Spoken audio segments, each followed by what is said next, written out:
Just getting So, some Pyramithra practice in. oh, nice, nice. So you've been playing them a lot? Yeah, a little bit. I got a little bit of that tech that Jason put up. I don't know if you saw the video, but he's got like an infinite that Pyra can do, and I managed to The do footstool it one? Yeah, last yeah, yeah. night. The side B footstool one? Yeah, side B Oh, nice. footstool. Managed to catch a Bowser last night with it as a kill confirm, Oh, and I nice. bet he was fucking raging, man. Yeah. I, I guess I'll kind of segue from that. I know you mentioned how you were wanting to maybe work on movement and just how you generally handled platforms. So Yeah, I'll try and keep an eye out. We'll get a couple games in to start, get a feel for how you're playing and how you're navigating things. Are you gonna try and focus on one character today, or do you think you were gonna jump around and just play around with your different ones? I'll probably do a little bit of Joker and probably a little bit of Pyra I'm guessing. Okay, I think I'm going to start transitioning more into that being a main. that's fine. Yeah, we will definitely should be able to give you some tips there. Um, with Pyra and Mytho, they're so unique because you kind of swap between both. So it's weird because I've played people who play the characters. You know, some people that stay a lot more Pyra or a lot more Mithra, so it's very much I think a comfortability thing with them. But as long as you find your groove, that's a really important thing, and then understand their individual strengths.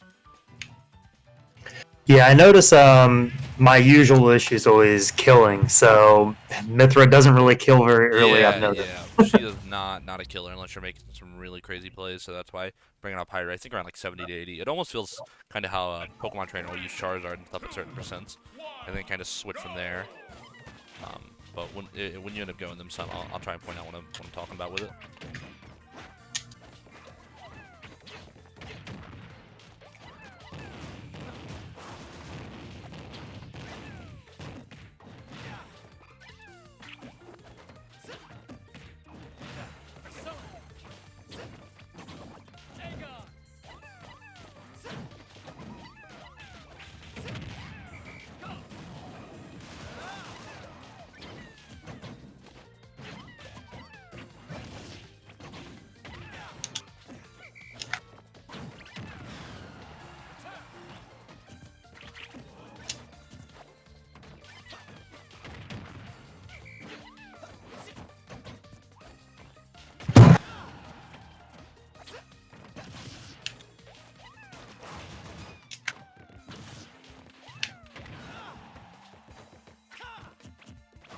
Whoa!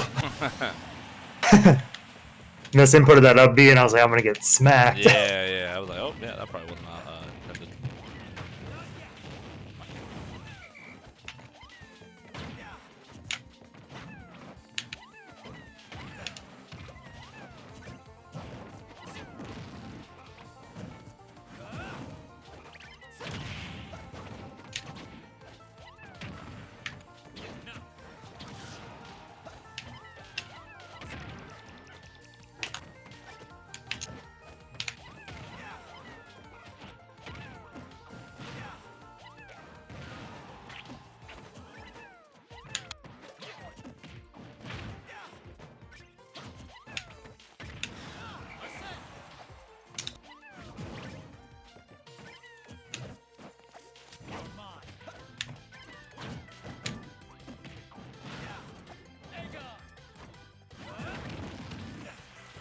Surprised I didn't kill. Me too. That does, though.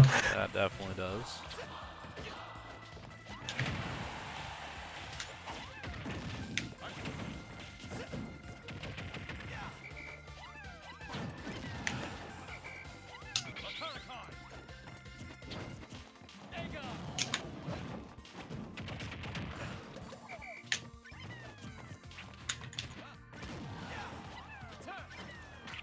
Ooh.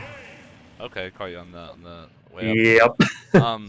Just right out the gate, big thing I'm noticing. I feel like you're sometimes a little too kind of set in stone with how you're moving, or like how you're aggressing when we're in those up close scenarios, right? Maybe you'll run in and go for the F tilt or the jab, or something like that. And I think if you're already scaring me into shield, you can exploit that. You could either dash grab, to catch me shielding, throw me in the air, then go from there. Or you can, you don't always have to approach. You could use that movement to kind of scare me, so you could leave that uncertainty and then maybe retreat back to a neutral. Or you kind of buy some time, but I think mixing it up a bit more and just not always letting shield be the counter to your play is going to help you a lot. Because for me, I'm never really threatened, and I think you need to, if you can kind of put that doubt in me, then I'm gonna have a lot harder time kind of, navigating those areas.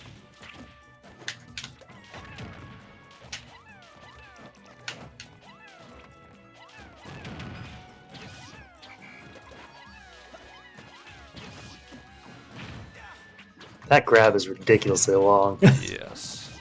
Yes, especially when I have white. It's bonkers.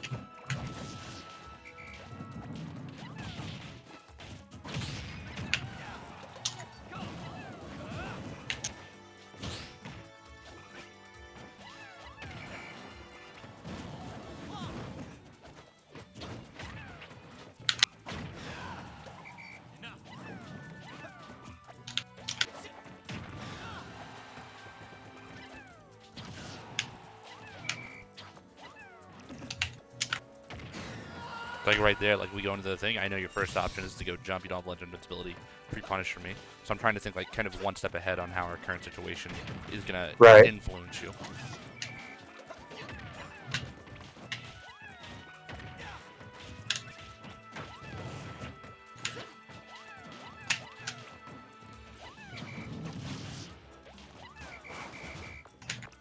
Nice. I like that.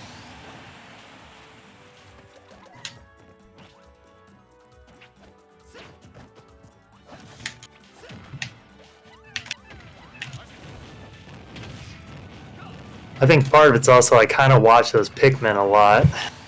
It definitely is an acquired skill to be able to, you know, kind of jump between watching the Pikmin and Olimar without kind of giving it too much attention. Because you want to watch it, because you need to know when there's like a blue or a purple or whatever it is. But if you just kind of focus too much on it, it's going to mess you up really bad.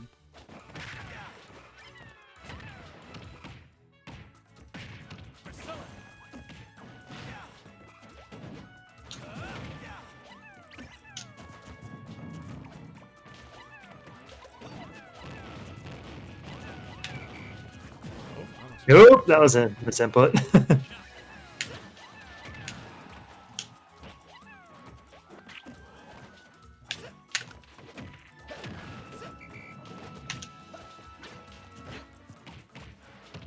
Well, don't worry, we'll make you tech. We'll beat it into you. I'll get that fucking tech one day. It's so hard because you're like, I'm at 120. Why or whatever? Why would I need to tech? And then jab sends you barely anywhere. Yeah, and it's a weird launch angle, and it's kind of like an odd timing. It's super uncomfortable, and that, you know, part of that is because oftentimes when people get hit, you know, if you're at a kill percent, your instinctual response is to DI away from the blast zone. So what that does is on things like a jab, it's already kind of a lower knockback move. You're DIing in. That's cutting the knockback in. You're going closer to me. It's making it more likely that you're going to be hitting the ground and teching and things like that. So it fights against your instinct. And it kind of means you have to take control mentally for that moment and go like, okay, what is he hitting me with? And you can't always react and do that, so sometimes it just is what it is. But that's part of it. Ooh, we are... Oh, this I'll wait till that clears up a bit. Seems better. Yep. Okay. So yeah, it's definitely rough, but just kind of working on being always ready to tech when you're fighting at least Olimar or most, you know, characters that can do that is going to be really big.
blown up.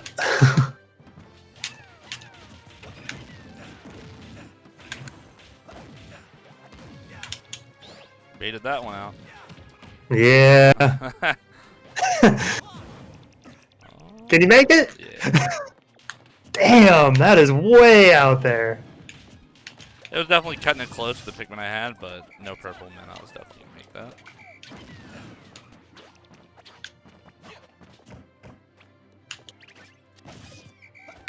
Fuck that little guy.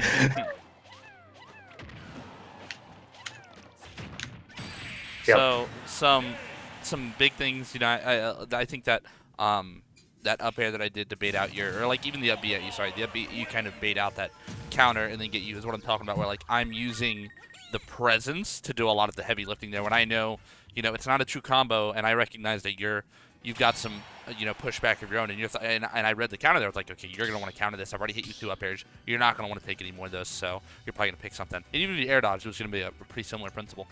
But when you're fighting Olimar, just on a side note real quick, with the Pikmin you were talking about, try and look at it like a picture frame and kind of just dial in real quick on Olimar, go, that's his lineup, and then get back to what you're doing. And it'll help you get better at kind of taking little mental snapshots of it so you don't have to focus on it too much.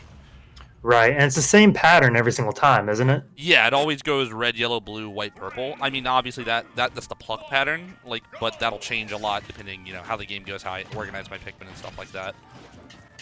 But it is that, you know, fundamental order.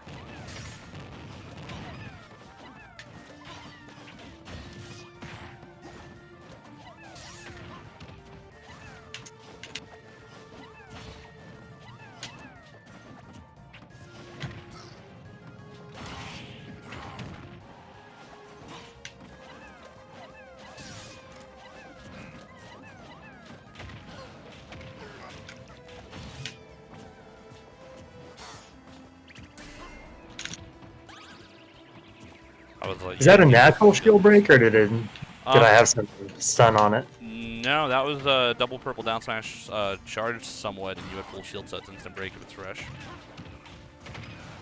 I knew you were going to shield after the side B, so I was like, yeah, I'm going to break your shield. Yeah, a little bit of a misinput. Happens. Understand. Especially flopping straight off In those cases, I mean, if you're fighting something like Olimar and you think he's going to smash attack, you can maybe just try and throw the reflector out instantly right there, or if you're Joker, you go for a counter, something that's not, you know, obviously shielding can work, because a lot of Olimars don't tend to, you know, shield break like that, but it's something to keep in mind.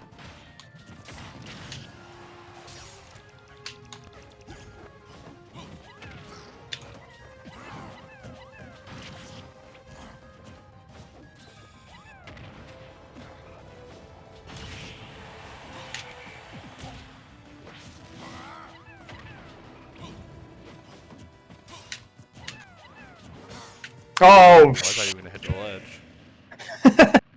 I was supposed to be able to F smash, and I was just holding forward. So, with the movement, you know, kind of thinking about how you want to with that, it's a lot of the times in Ultimate, your character is kind of limited in the sense that their movement is tied directly to just what they can do with the analog stick, maybe like mixing in like an air dodge, you know? There are more niche examples like Joker with his gun, how he can dash, or Ness with like his Psy Magnet shenanigans. But a lot of the time it is just you move your stick and that's how they're going to move. So when you're playing someone like Wolf, you don't have anything fancy you can do unless you want, like I said, incorporate wave dashes or maybe like a B reverse something on like a special. So it comes down to a lot of like micro spacing, like, oh, how, you know, I have my movement speed, how can I kind of thread the needle right next to you? And that's what I meant when I told you earlier, how like it's not something that I can kind of just give you like a guidebook to. It's more something you have to get in the games or, you know, practice in training mode and get like, let me get a real good feel for how this character moves so that I can navigate my opponent. And you'll see, like, when I play Olimar, I have a very fine degree of control on where I want to be, and I get exactly, you know, right outside your range if I want, or right, you know, how I want to be spaced. It's very much in control, and that's from so much practice and being intentional when I'm doing it. Like, I move and I go, okay, I want to stand right here, or I want to hit you with like the tip of that move, so I know to do it. An example I give is like, I'll back air your shield, and then I'll turn around and I'll down smash, and I'll hit you with the tip of it, like a yellow down smash, right? Because I know it has like the extra range, and that comes from just a very deliberate game plan. But it's something that you can't, like, you can practice it, but it's more of a real-time practice. You can't like lab that out in the same way that you would lab out like down throw fair or something like that. Right. Because your opponent will add like their own things in, so you'll test it out and kind of play around with it while you're practicing against people or CPUs or whatever it is you're playing against.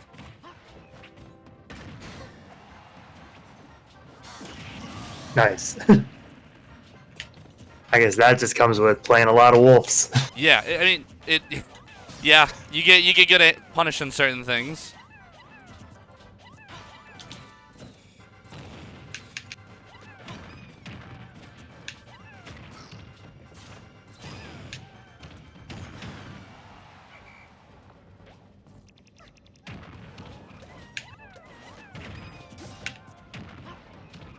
It's crazy. Like, I probably played like a dozen Olimars total. I think you're probably the only one that I've actually seen that consistently can attack off that up B. I don't know if other Olimars just don't know that they can do that. It probably depends on the Olimar you're fighting, but I'm naturally more aggressive with my gameplay, so I usually look for ways to do it. But I will agree that not enough of them are keen to how you can kind of do it. I treat it kind of like, oh, I can fly now, so I'm just like, let me fly at you and then attack, or let me outmaneuver someone. You'll find that the average Olimar, I should say, is tame with a lot of the stuff they can do. Like, the double purple down smash I did to break your shield. Not enough of them do that. Because I'm trying to kind of get in your head and punish you for thinking a certain way or putting you into that spot. Like, I'll condition you on to go Pikmin here, now you play this way, and then I get you. Whereas I think a lot of other Olimars are kind of more in the moment.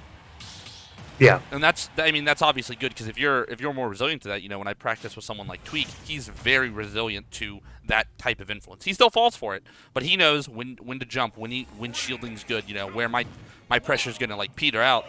And that's one of his, I would say most difficult aspects to fight against is you can't kind of scare him.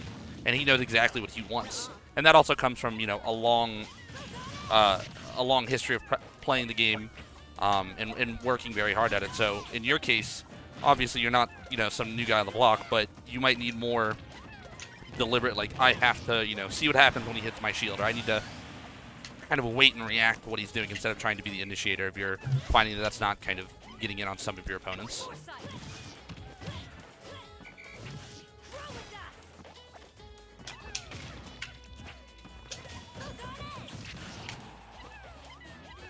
Now, I notice I keep on getting side B, and I'm not inputting side B. Like, I'm releasing way ahead for that B. You're trying to do running neutral B? Yeah, like, I'm trying to do that, and it seems like almost like the stick's drifting a little bit. I mean, it might be a stick thing. It could just be the timing slightly off online, because, there is that delay, there's the additional buffer. So sometimes stuff like that can happen. But you need to make sure that you're releasing your stick first, if you want that neutral B.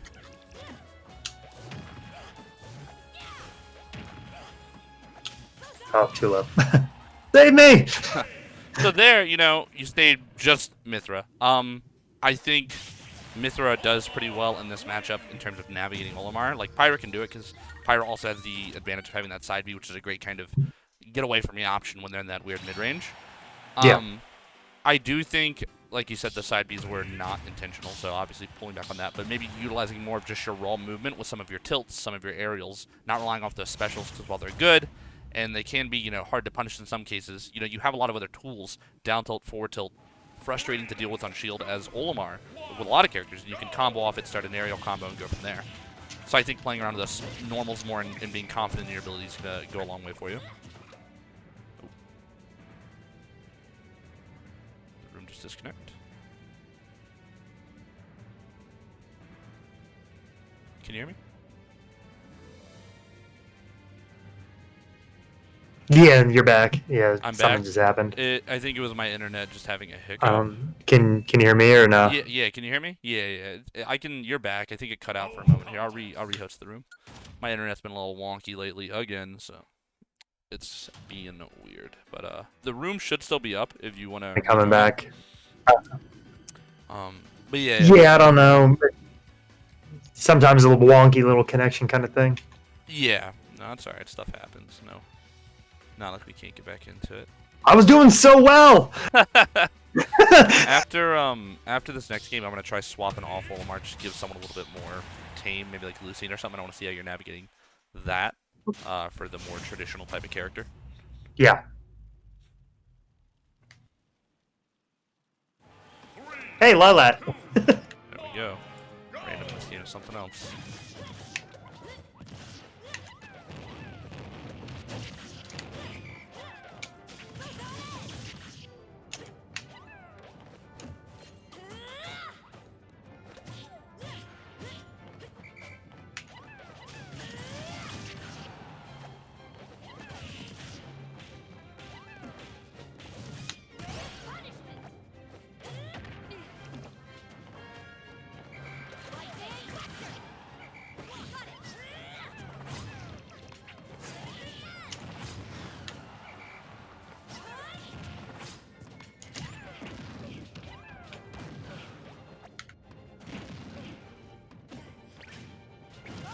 Oh, that hit. I was hoping I could before it scooped me.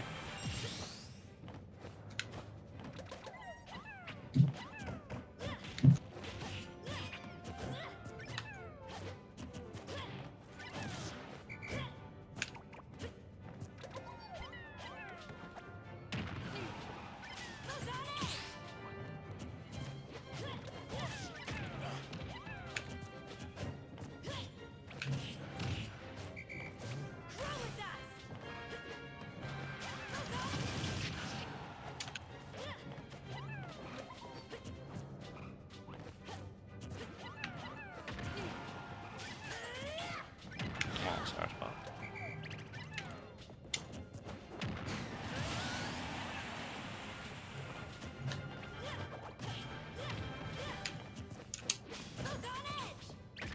Yeah, I keep on missing input in that. I don't know. It's got to be something with the connection. It might be there's like you can get varying like frames of delay by I think it's like up to 13 or something like that depending on what type of connection it is.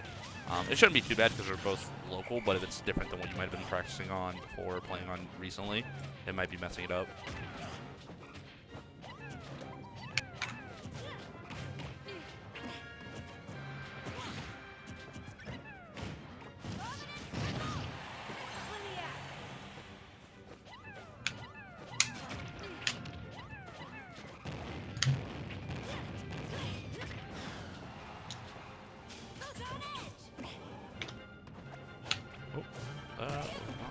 Oh, I was hoping.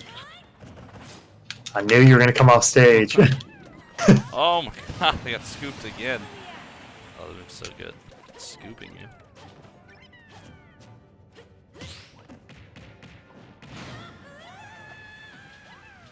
She's too light. She needs to be thicker.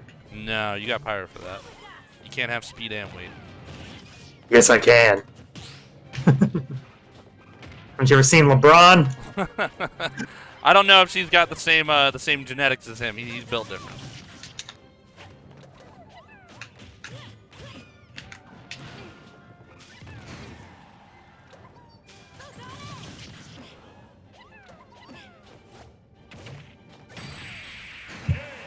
So Hey, you finally got the perps. I thought you handled that game super well. I like the strategy you were going for early on too. Starting out, it felt like a lot of either you would try and dash in and make it difficult to react with without the running in dash attack, or the running in like F tilt or down tilt, using side B as a way to catch whiffs and stuff like that, and kind of just going in and out being uncomfortable for me because of your speed, and then switching to Pyra when you were up 100%, you wanted to try and get a kill. That's pretty good. Obviously, as the game goes on, you're going to have to be aware that your opponent might be reacting to that. And as that game did go on, I was closing that gap a bit better. And I think you're having a little bit of a trouble adapting your own playstyle there and keeping it updated so that I wasn't able to figure it out as much.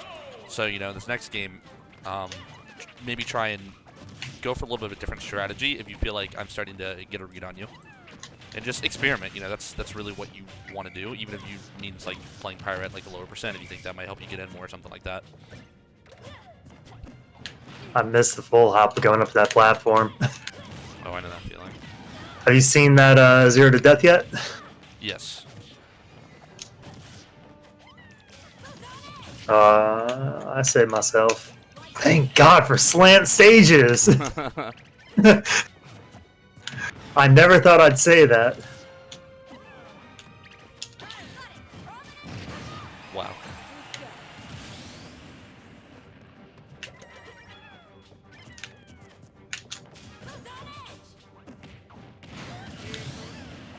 So far I've only really played Pyra and Mithra 2 days. Okay. I mean, seems like you're pretty comfortable, at least with Pyra. I haven't seen too much Mithra, but you have a game plan, I think, which is good. It's a good place to start. You just need some more refinement in it and maybe some additional, like, branching strategies if you feel like it's not working. Because, you know, part of the problem of playing Mithra is, you know, it's kind of, you feel like Sword Sheik in a sense, where it's, you can hit a lot, but it doesn't always add up to much. So you need to be careful about if the gap's widening a lot more, and that's why, you know, even in this case, I think it's good that you probably swap the Pyra and just trying to play that strategy a little better. Because you can switch at that whim. You're not locked into one singular one. Well, you figured out my trick.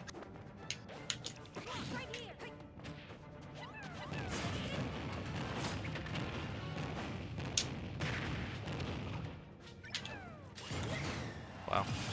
That's my anti-Little Mac.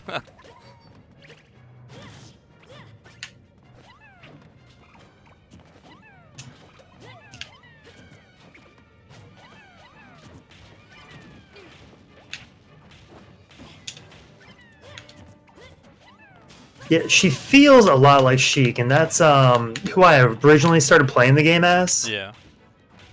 So it feels like a little bit more natural for me to play that kind of fast character playstyle. Yeah. No, I totally understand that. I'm kind of the same way, but with the opposite end, where it's like with Olimar, everything, you know, he's so slow that I really tend to find a natural comfort in things like maybe like Incineroar or just slower characters in general. Yeah. However, with that, you know, the fact that you do have both to really maximize the character and make sure, you know, in this matchup, for instance, Olimar is not a character you want to be going blow for blow with because he's going to hit harder most of the time. So if you're finding yourself not getting enough of those openings and you're losing the percent, I'm gonna swap to Lucina. That's when you got to ask yourself, okay, maybe I should swap to Pyra. And part of the cool thing is, you know, you've got strong tools on them. Mithra has a frame 2 jab. I think Pyra does frame 3. I'm pretty sure they both have frame 6 grabs. So you've got some luxury there, you know, you've got a strong out-of-shield grab game, especially against a character like Olimar. And you can still utilize kind of that micro-spacing, that slower movement with Pyra, but with those large hitboxes. Maybe you come in with like an awkward down air, because the hitboxes are so weird the way she swings them. Come in with that down air, then you hit an up smash follow-up. Or maybe use the side B and put me in an awkward spot and then get a grab and throw me in the air. Then you're swinging with the forward air, swinging with the up air. So I think experimenting with that stuff and finding your comfort zone is really important. Because I haven't played a Pyra Mithra player yet that plays the same, right? They're all kind of different, they're all experimenting. And since the character's so new, that's how it's going to be.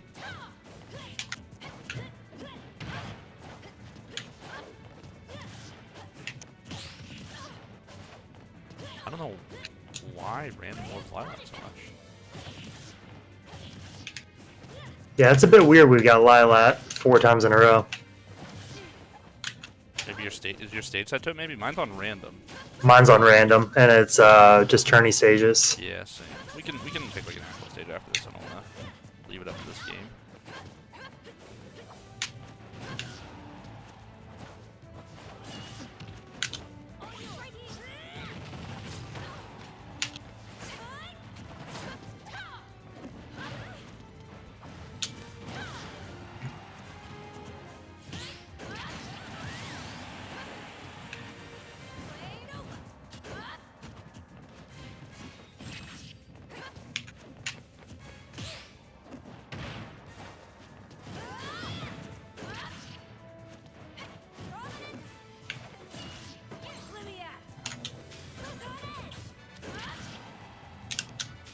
Oh, that should be the stop.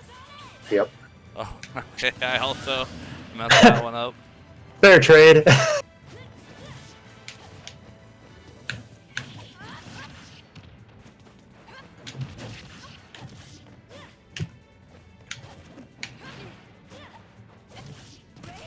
Turn me around. Some of them. Yeah, I turned it on purpose.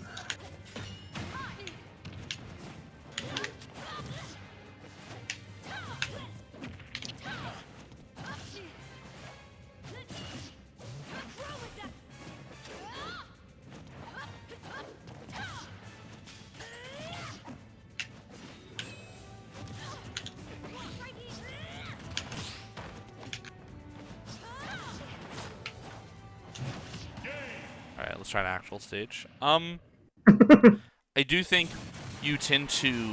It's similar to the Joker, I'm noticing, and I wouldn't even say this is necessarily tied to you. I think it's a general player thing. You have moves that you really like to fall back on for comfort, and I think that might limit your overall options that you're kind of choosing with the characters. So with Pyra, you like to up B a lot when I'm up close, kind of as an out of shield option, maybe clip me. Or with Mithra, you tend to fall back to like the side B a lot at certain distances. I really want you to fight in some of these upcoming games. Maybe whenever you're thinking, oh, I'll try and go for the side B or the up here, just either wait, add in an extra layer of patience, see how I respond, or try something different. Maybe just do like a nair out of shield. Maybe go for a shield grab. Really get out of that comfort zone. Because the more you can normalize using all those moves, you're going to better familiarize yourself with their toolkit, and you're not going to feel like you always have to fall into that one option. It's not like you're playing Game & Watch where up B is almost always the best option, right? There's Right. versatility in your moveset, and if you get too caught up in one, it can be really easy for me to intercept.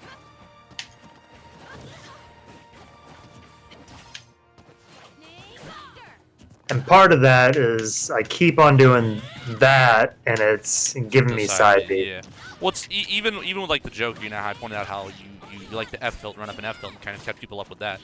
Those general we all have our comfort moves, even myself, self. I'm not perfect, but there's a consistent effort by me to try and make sure that I'm not falling into these predictable patterns.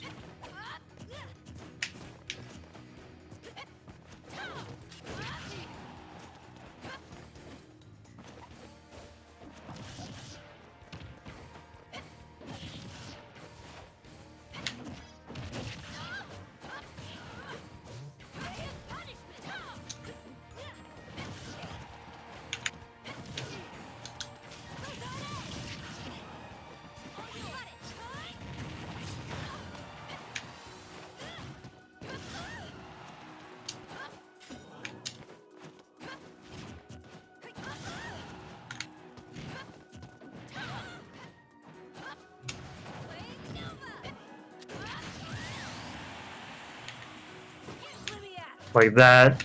That was just a nice call out. Oh yeah. You knew right when I was gonna drop shield. That's what I'm talking about. Like, if you can get an idea, it can go a long way. And generally, when you're fighting, lower level players than yourself, you even I'm sure you do when you play with people who are worse, and you can kind of, you read the air dodge, you read that, and it's just all about understanding the player psychology and how they're responding to the attacks you're giving. And part of the thing that makes those top players so hard is that they don't fall to that obvious thing. They recognize, I can hold my shield this long. I can do this. I can, I have all these other options at my disposal.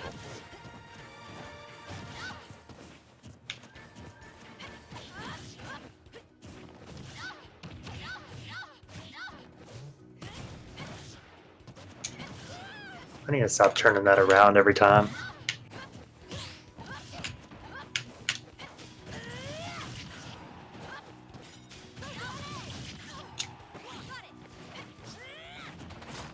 Oh, wow. I can't believe that didn't grab.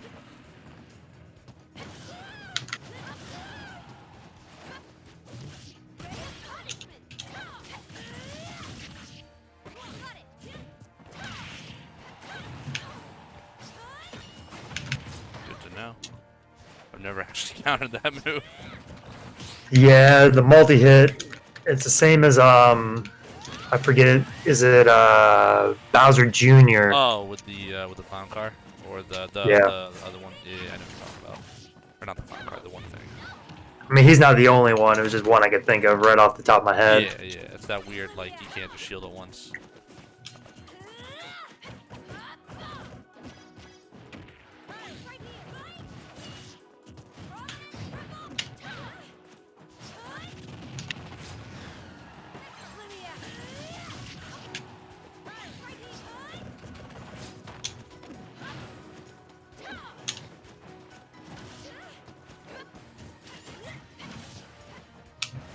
No.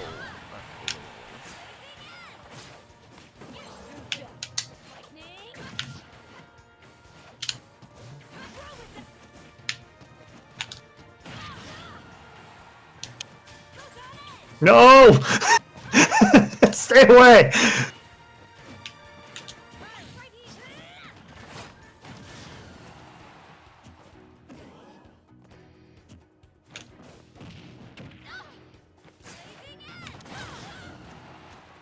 Yes. I thought that was gonna trade. I thought you were gonna hit me. I thought your sword was in me when I went in for that. That's what she said. Great mix-ups though. I liked how you were trying to mix it up. Very, you weren't falling back to that side B with Mythra. You weren't falling back to the up B with Pyra, mixing it up.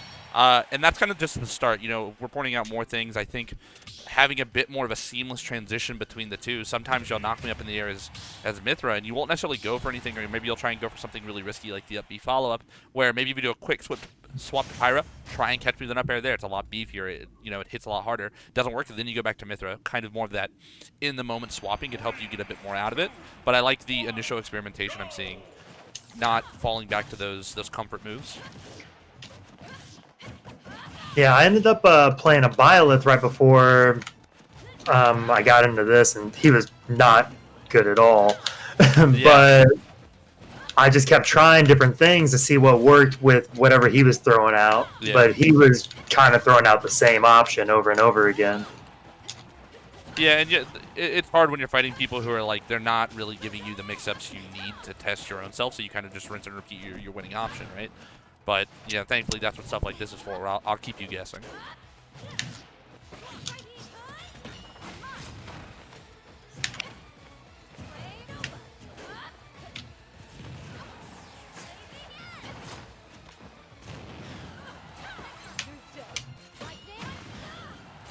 Well, that just counters like normal.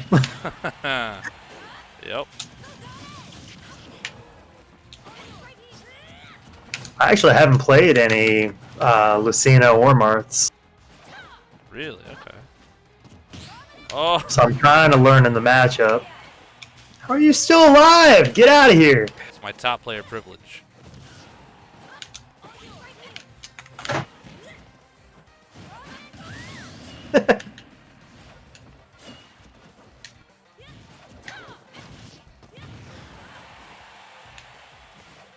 I don't care if I die. I'll take Worth that. it.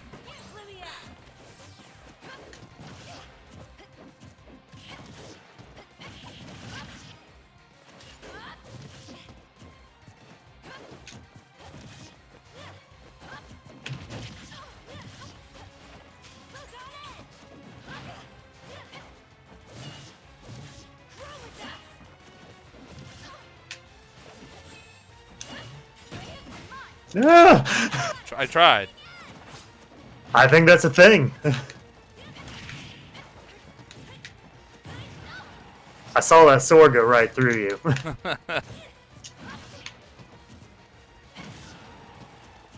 You got hacks. Charge on that, waiting for the tech. Oh, okay. Yep.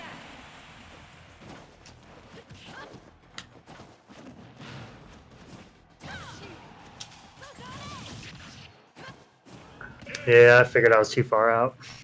No, solid stuff though.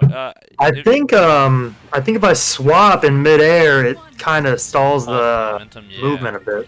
Yeah, it's definitely not easy. I mean, you might be better off going, not in every case there, if I'm ready for it, I could probably go punish you, but with Mythra's really solid airspeed here, I'm going to try playing them myself. But, you might be able to air dodge when you're knocked up at a bit of a higher distance, just because you have such good airspeed that you're going to drift fast, come in, then you can do maybe a jump up B or regular up B, and then recover still. So I think you can play around with that a bit more. And just experiment, so you don't always feel obligated to go, oh, let me side B here, let me do this, because, those moves do have their drawback. I've parried the last hit of, Mythra side B, and I've jabbed it and I've punished them at the, with Olimar, so there is counterplay to that type of stuff. Yeah, I know Mythra, her air dodge to ledge has complete intangibility, but you got to be... You have to come above, yeah, it's really weird. Yeah, you got to be like there, or a little bit there. It treats it like a teleport. Yeah.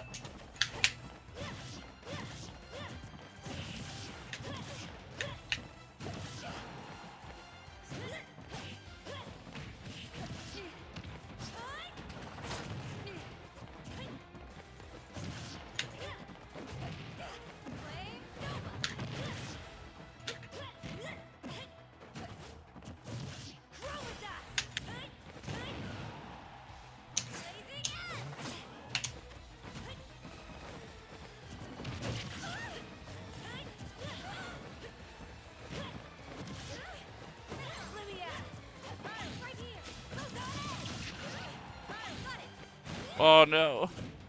Oh yes. That's a big sword. Oh, it's so big.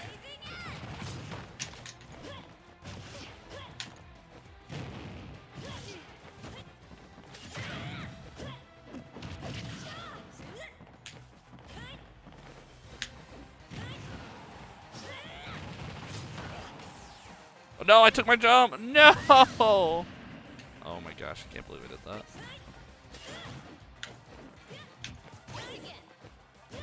A little saw the punish there, unfortunately.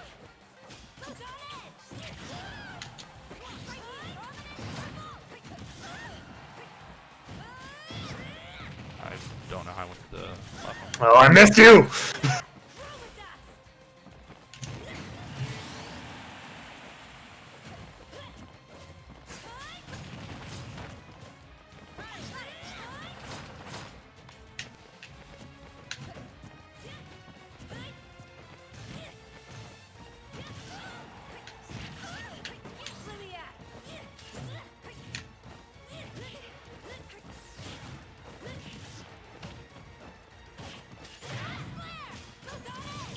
I wanted to smack you.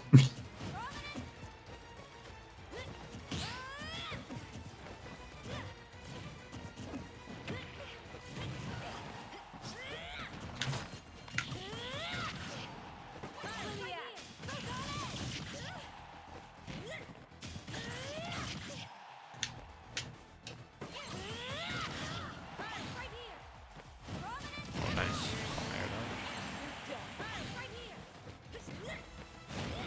Okay, then.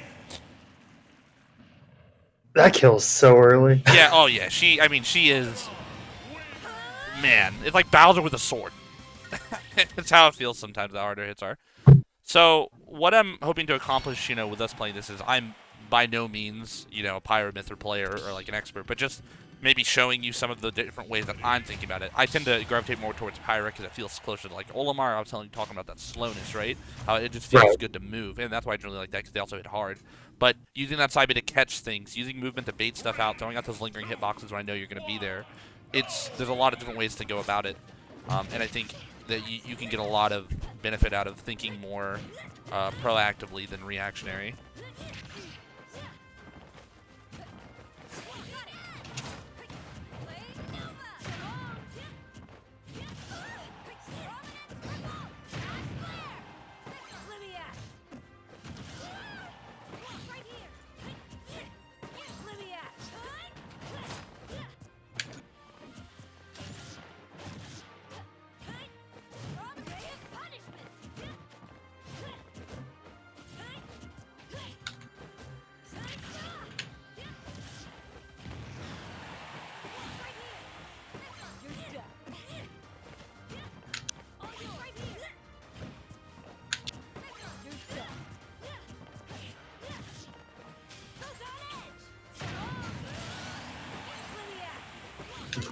Like you see how I'll let you commit a lot, and then I kind of come into my own attack after.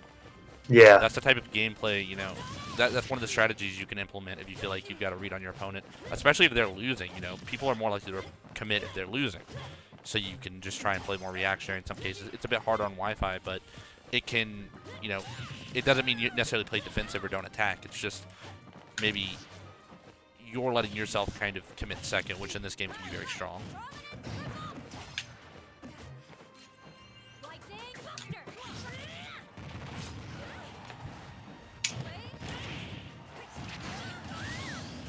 God, if they gave that neutral B super armor. Oh, I was honestly surprised it didn't feel like it would have it.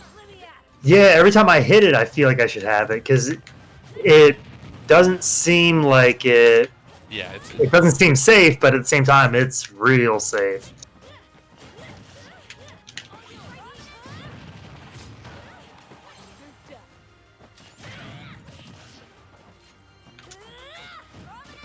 Try to run off. I don't remember which time Bats Within Variant is called, but I wanted to do that. Foresight? I think that's it, yeah. Right there, let you swing, hit you with an up out of shield. Because sometimes, I don't even know the frame rate off the top of my head, sometimes something's safe, it's not safe due to the human error component of it. or what you do to follow up. But I hope, the point I'm getting across with this, and I hope it's at least making some sense, is like there's a lot of variability in how you can play these characters, and I think with you, your biggest thing to move forward is just breaking that current mold you're in. Because it's not even like, oh, a mid-level player mold or a low-level or a high-level. It's just you have your own defined style, and I think you have to find a way to break out of that through a lot of experimentation and getting out of that comfort zone while maintaining it. You can have that, maybe more aggressive or more kind of reactionary tendency to your gameplay, but finding ways to keep it, from getting stagnant is very important. And it's not an easy thing to do. It's something that, in your practice sessions or your tournaments after this, when you're fighting people, you're going to have, when you lose, be like, okay, what was I doing wrong there? How did he catch me and stuff like that? Maybe I was swinging too much. Was he punishing me out of shield? Stuff like that. I'm not sure if you're a big VOD review guy, but maybe save a replay or two when you're really, it's one of those like losses that kind of stumped your head or you felt like it wasn't really how you felt it should be. Go back, watch it, and be like, oh, I did that. Oh, I did that.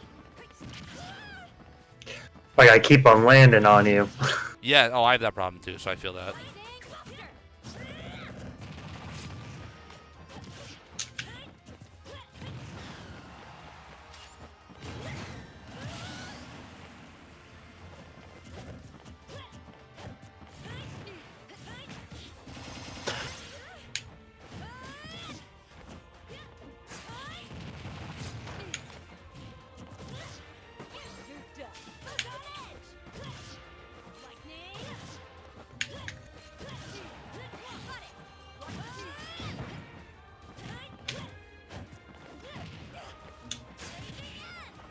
Yep.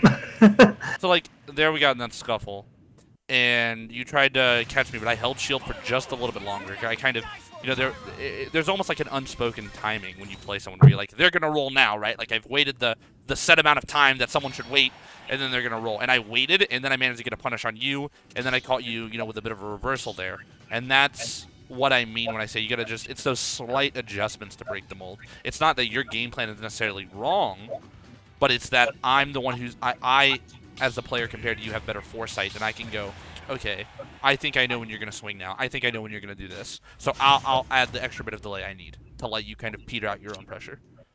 Yeah. So it's basically just kind of keep track of like the timings that people are using and kind of utilize that against those them. Little idiosyncrasies in the match that aren't, like, it's not like your buttons are necessarily bad, it's just they might be at the bad time.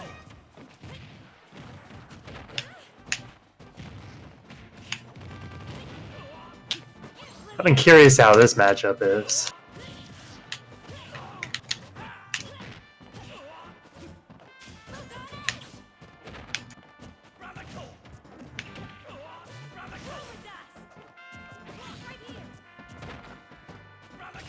Wow.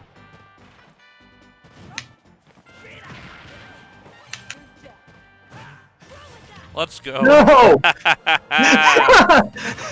That is so janky.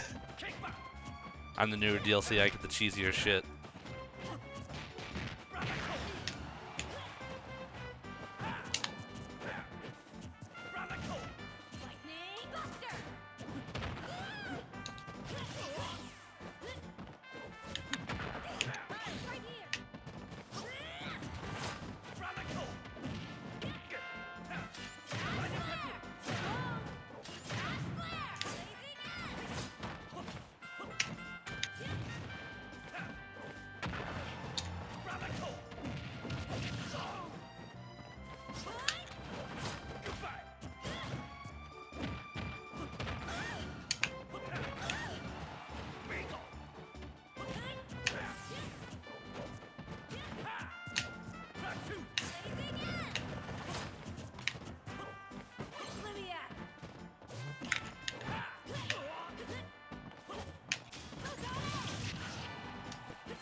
No. I was so worried. I was like, please, God, don't. No, you son of a bitch! I had it!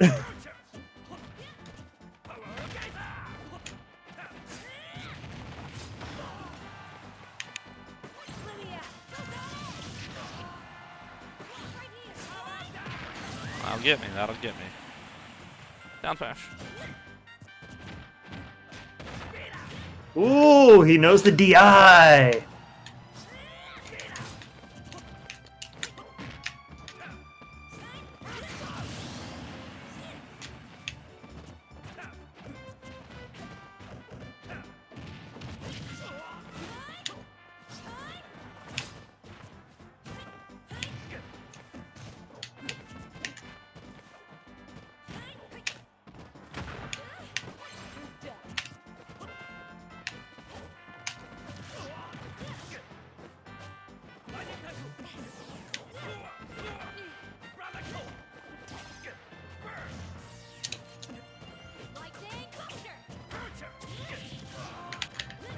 Those are good out of shield options.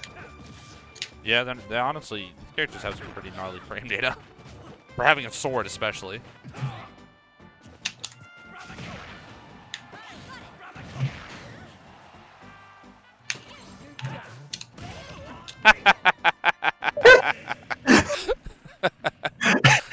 That hit way behind me. I need to say that just to see, because I don't even think that hit me. You see what I was talking about though, how like I got hit and then I air dodged in, right? I knew you weren't gonna be able to get that out there in time at least. Air dodge in, use my jump, swap, and then recover and all that. Like so I'm not committing to this, the horizontal recovery, which has its own drawbacks. I'm kind of letting myself go low and then recover high because they both have a very strong vertical recovery moves.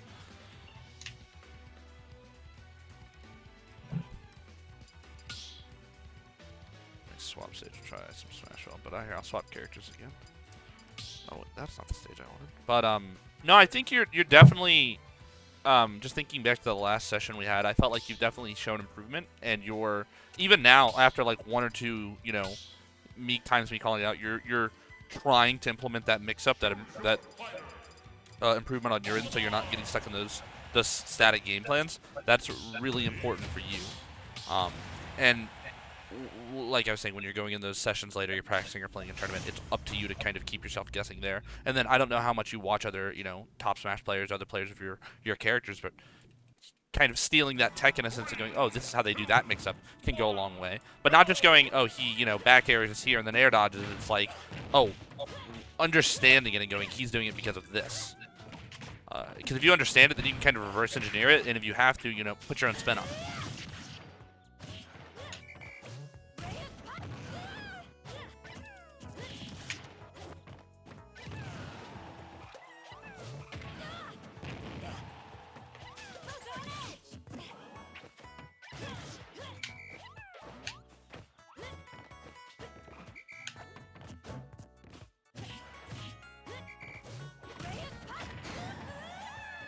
Guess I deserve that punish.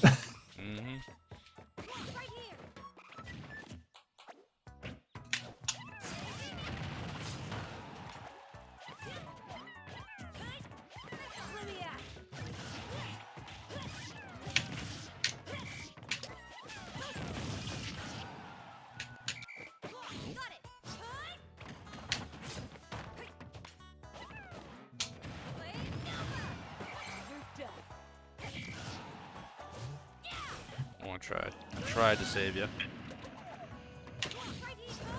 Yeah, part of it's I still don't quite know the recovery, like how far it'll go. One of those. It'll get better with time for sure.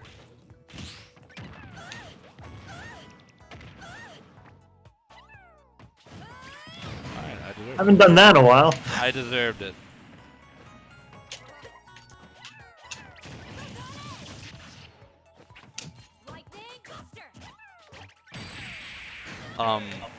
Yeah, I fell right onto that. So, since we're wrapping up here, before I end up, calling it, I do want to ask you, because you mentioned maybe getting off platforms or stuck on them, what specifically is something you wanted to talk about, or maybe a issue you were having? Because what I'm noticing here, it's not, I don't think I'm necessarily trapping you on them, but I'm wondering if maybe that was just an extension of your general thoughts on movement that you wanted to talk on, or did you have an example?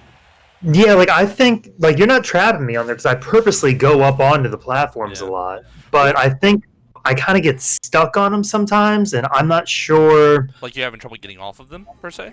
Yeah, it seems to be more online than anything. Like if I'm like on a platform and like let's say I'm trying to do like a drop through like this and I'm moving forward, it just is kind of So, like that. platforms in Ultimate are actually stickier than they've ever been. Like, it is a mechanical thing. I don't know the specifics of it off the top of my head, but for example, I saw something where, like, if you hold your control stick at a certain angle, you can walk without running off it or something like that. Like, it's some weird nonsense, right? So, you're not the only person who gets stuck on them a lot. And oftentimes, what it comes down to is you have to have very deliberate movement presses in that direction. So, it's going to be like going now or dropping down. You might have to double tap your stick down if you want to drop through. It has to be very deliberate, intentional, specified angle, so you can't keep it like vague, or it runs the risk of getting stuck on there. So that's not just a you thing. And that would probably go hand in hand with the movement, where when you're in these matches, you might need to be more thoughtful of your inputs when you're on a platform. You might need to be like, I have to really move my stick to the right or left to get the dash, right? And if you can get that, I think that's going to help a lot, but it's not like there's not like a trick I can tell you, at least not that I found out, to make them less annoying. Yeah, and I think part of it is like when I'm dropping through too. I don't know if I'm just dropping through too fast or if I'm not inputting quick enough sometimes. Like if I'm trying to do, fair there, seems like Sometimes fair's it doesn't come not out. always coming out. Sometimes it comes out a little bit later. I don't know the specifics of the buffer system in this game, but remember online, sometimes your inputs get eaten if you do them too fast. Like you'll do like a 3 or 4 button input and it'll read like from the 3rd input on or something like that, right? I've had that happen to me too. It might be a too fast thing. I know there's times where I press my buttons too fast and you can't do it. But it also is important to realize what you're doing it out of. You can't always buffer everything out of everything, if that makes sense, right? So, for example, when you parry something, you can buffer like a smash attack out of it to punish, but you can't buffer a turnaround. So you have to do that in real time. So sometimes you will get kind of put into an awkward spot where your buffer isn't coming out, and you might need to be more, once again, deliberate and thoughtful of it and go, okay, I want to drop down forward air here and be on top of your button presses, because if you're not, then it might just not come out. And it's not an easy thing to fix. It's just something, the more you're playing, whenever it does mess up, you have to like think about it real quick and be like, what did I just press there? Did I not do my input deliberately enough? Was it kind of an autopilot-y, like, just go for it and not really think about it? Because that was probably what it was. Or if you're stuck on the platform, sometimes it's just Ultimate being bad, and there's only so much you can do about that. Like every player had that issue. But Unless you're Tweak, who has this shit perfected. Tweak doesn't. He plays the game under a set of rules where he just doesn't. He doesn't have to, abide by what you want. He just moves, and then you can't touch him. It's extremely aggravating to play against, but it's also one of those practice sessions where you play him and you're like, wow, that was not only humbling, but, informational. Because I notice he does a lot with platforms, especially with fastball characters. Yes. If you notice, too, he often plays characters that are almost exclusively high mobility. Right, with the exception of Pokemon Trainer. Yeah, and even then, Squirtle, I mean, he's a fast one. And that was his Pokemon of choice. So he could have like high movement speed there. Diddy obviously has his stuff. Joker, high mobility when he played him. Wolf, high mobility. Sephiroth, high mobility. Wario, when he played him, high mobility. So he's kind of a master in that, and that's something I'm still trying to crack myself. But it comes from a extreme refinement of the game, because he has very strong game sense in and of himself. So he's able to kind of apply that in a more practical sense, and he practices the game a lot. And I assume when he's practicing, it's very deliberate, it's very intentional. He knows what he wants. He doesn't let himself kind of fall into those more autopilot, what did I just do moments? When he's really getting into it. But I think that's a good place to end it. We kind of give you some closing thoughts and talk about some stuff to wrap it up. I feel bad because I can't give you a clear-cut guide on how to improve, but when you're practicing, you have to make sure that you're as cognitive and aware as possible of what you're doing. You're going to have the muscle memory and the autopilot for your combos, for your bread and butters, for what you have, but there needs to be thought behind everything. And I'm not saying you have to recite what you're doing after every game, because I've had plenty of games where someone's like, oh, how'd you get that combo? And I'm like, what are you talking about? I don't remember what I just did. But in that moment, everything's, all right, he's getting air dodge here. All right, I'm down throwing there, right? It's very much like a play-by-play in your head. And I think if you can do that, it'll translate better to your hands or to the game, so that everything feels a lot cleaner. And that's also going to help you realize when your opponent is, you know, they're catching on to your game better. They're shielding your attacks. They're dodging your moves because you're falling into that more autopilot-y strategy that we all have. You know, we all fall into it. But being able to break that mold is really important, and that means your upcoming practice has to be extremely deliberate, very specific to try and really get you out of that comfort zone and be able to have a deeper understanding of how you're playing the game and how your opponent's responding to it. Yeah, so I get that. Yeah, I know. I think it's part of what I need to do is just translate like what I do when I practice individually versus when I practice in game. Like whenever I'm practicing individually, I don't know if you want to pop in real quick. I'll kind of give you like a show of what. Basically, what I do is I practice my movement more than actually contacting a character and practicing the combos. Yeah. I like to do that part of the game live, more or less. Yeah. But when I'm practicing movement, like if I were on like Battlefield or whatever, I work on like walking back and forth, Well, vary the speed between it. You told me that, you know, you even, and that's interesting that you bring that up because you are clearly practicing the more executional based aspects of the game. But and you probably have a good idea of how to move your character down. I mean, I've played your Joker. I know you like to do your gun stuff. Like, it's not like you're unaware of how to do it. But what it might come down to is in the moment when you're playing against the opponent, it's not a static stage, it's not a static wall. So your spacing is variable. There's a variable to it that you might have to add that. You know, you might have the movement down, but movement isn't prepared for how to do it around them or how to do those slight micro spacings that you can't practice against nothing, right?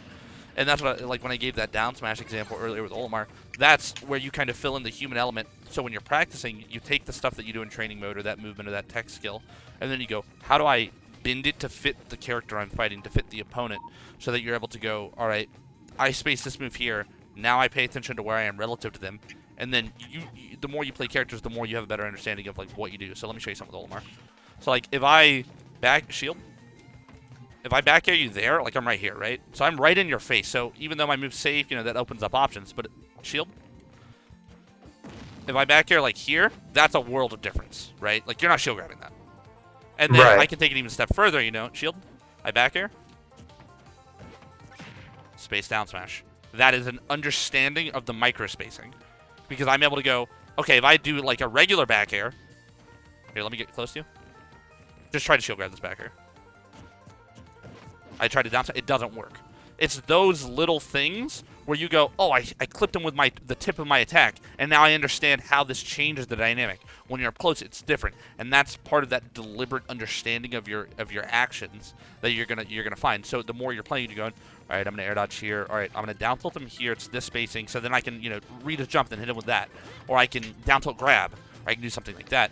It's kind of the next level of that basic movement that you're going for, and it's a practical application of your attacks, because raw spacing only does so much. It's where does the other aspects of the game come in play? Where's your opponent in relation to you?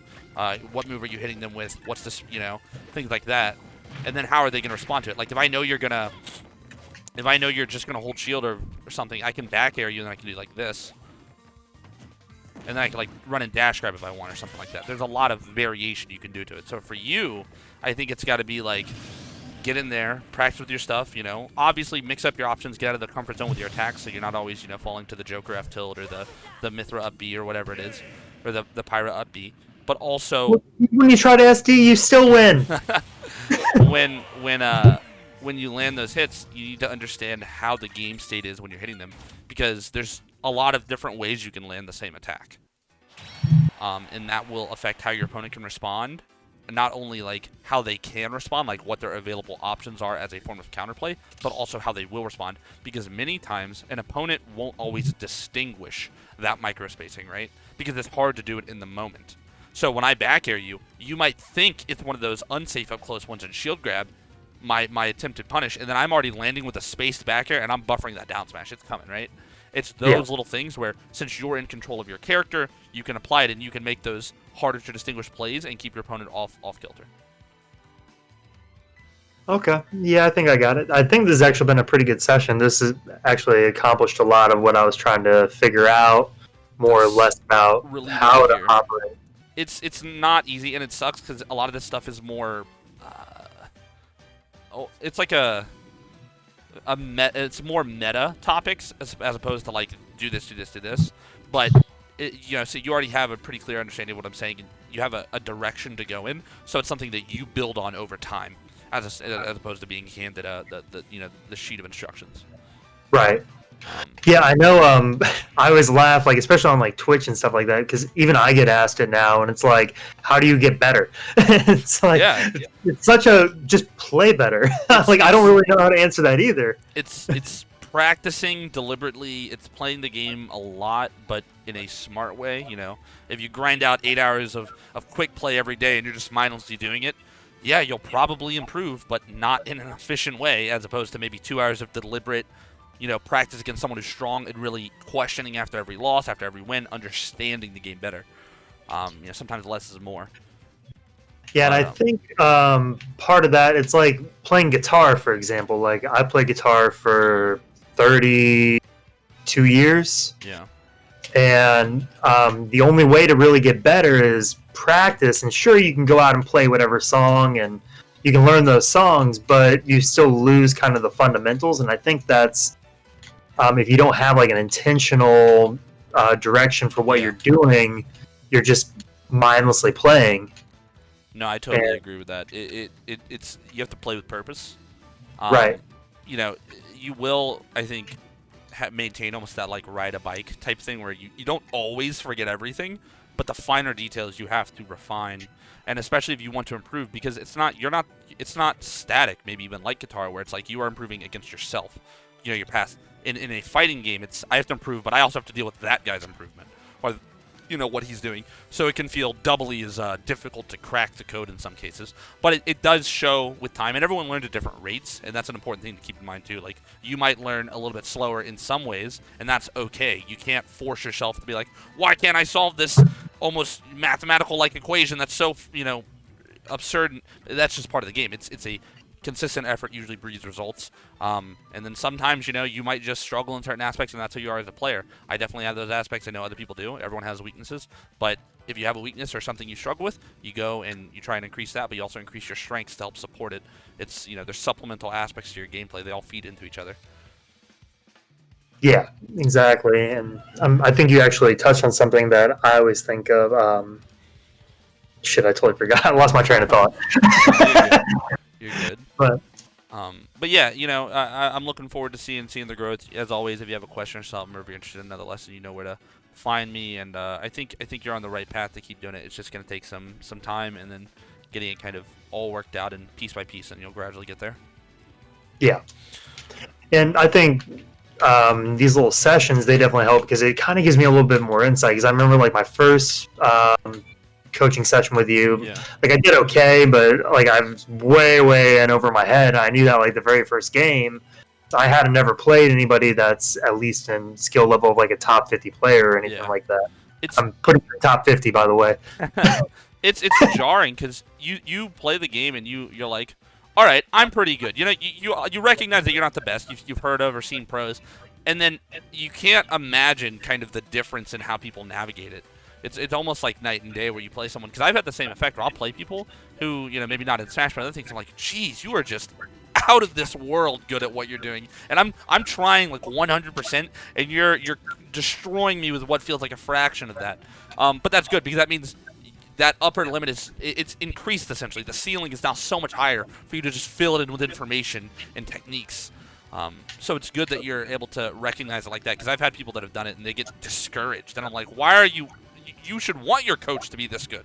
You should want them to challenge you. Yeah, and I think part of that is some people, they're just too salty. Yeah. And like they get salty about a loss because they think that they're better than what they actually are. Yeah. And at the end of the day, you've got your limits on wherever you're at. Oh, that's what you were talking about. You were talking about how like some people learn a little bit quicker, and it's like a pro player obviously has a lot more experience. They've got a lot more knowledge of how the game actually functions. So they're going to progress a lot quicker off the get-go. So, a new character drops, the pro player is going to be, good because they got the fundamentals. Yeah, whereas someone that's trying to learn something, they got to catch up. So it's that same kind of principle. It is. And, like you were saying, the pro players, they've refined those skill sets over the years so that they can fill in the blanks easier. They can kind of pick things up those more core concepts, and that doesn't mean you can't do it. It just means you might have to work a little bit harder, a little bit longer, and that's okay. You're not on this timetable. They're not like, if you don't get good within the next 6 months, you can never play the game. They don't. No one's doing that except yourself, right? So you have to understand, and this is something I've even struggled with. You're human. You have error. It's okay. As long as you keep trying, that's the important thing. When you quit, it's over, right? It's like, whatever, that's your end. But if you keep going, you keep giving it, you can get to that goal, whatever it is, eventually. Yeah. But no, great session. I will get you this VOD whenever it's live and stuff like usual, and look forward to seeing the growth, man. Cool. I appreciate it, man. Have a good day. You too.